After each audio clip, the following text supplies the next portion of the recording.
group of people that have made our transition to Portage Avenue Church a whole lot easier. And that is, hold on,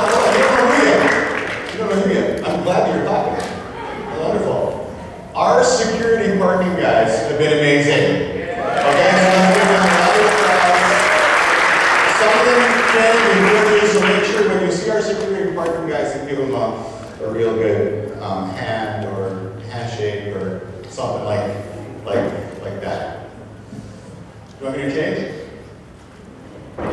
No? You good? All right. So the kids are on their way downstairs. I want you to think of an answer to the question that you probably got asked when you were a kid. And that is, what did you want to be when you grew up? Now, I don't want you to think so far back, like to when you were 3 or 4 and somebody asked you what you wanted to be and you said, I want to be a train. Okay, I want that answer. I want you to think kind of like middle school, you know, grade 7, grade 8, grade 9, and somebody asked you what you wanted to be when you grew up and you had an answer. Right? I had a real answer. My daughter, who's here this morning, is 14 years old. And if you were to ask her what she wanted to be when she grew up, she would tell you she wants to be an archaeologist. Now that's a pretty, you know, impressive answer. I love you, but it's my fault. So we'll just go over here, okay? And there we go.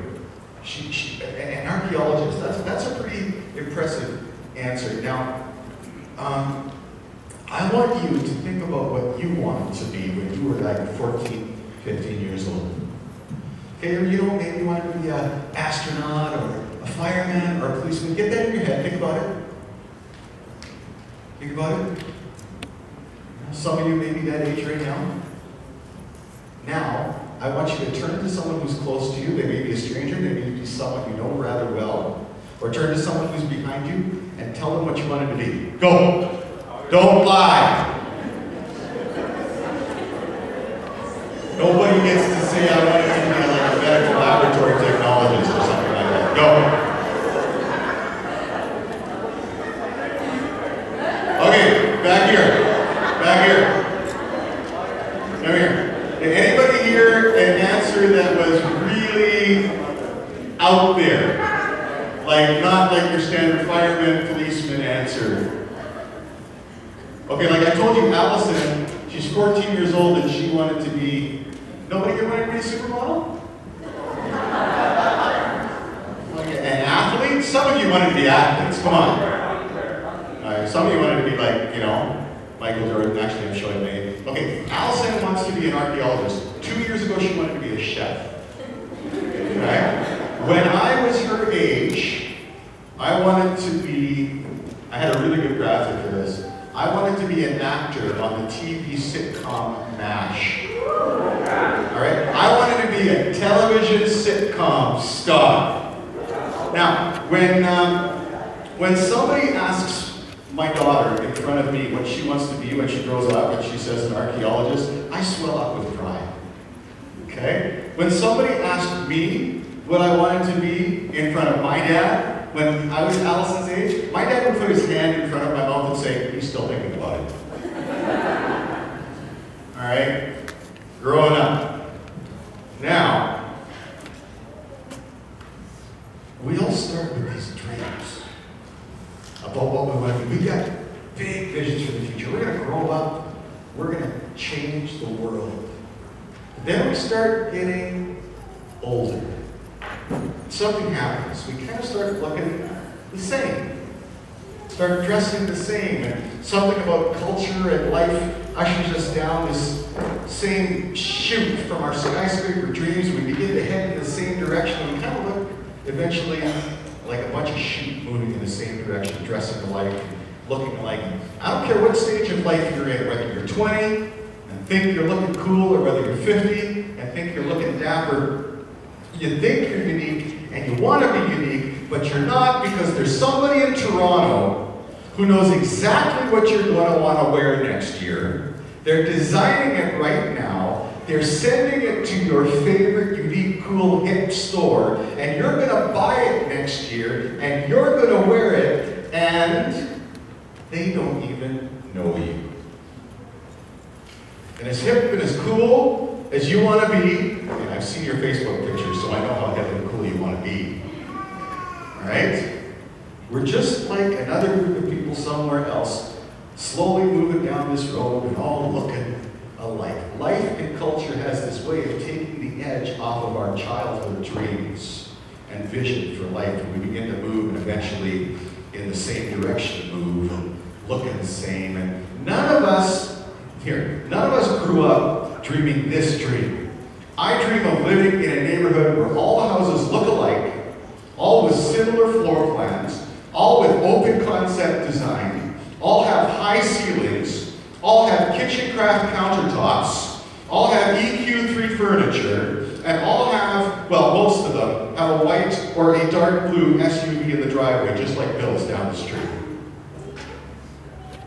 None of you grew up when you were 6 or 7 or 8 with that dream. You know what, when I was 10 years old, I bet my 9-year-old cousin I would have a black Mercedes-Benz and a limousine in my 3-car garage.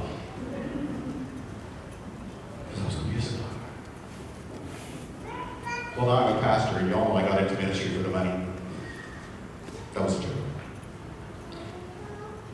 You know, we dream these dreams, but none of us dreamt that dream. Oh, by the way, we now find ourselves with the same problems.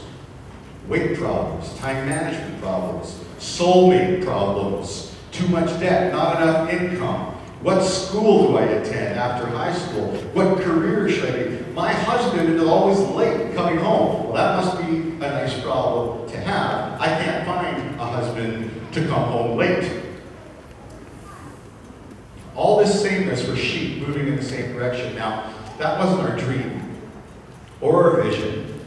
In fact, no matter what age or stage in life you're at, you look ahead in life and you realize that life is kind of predictable.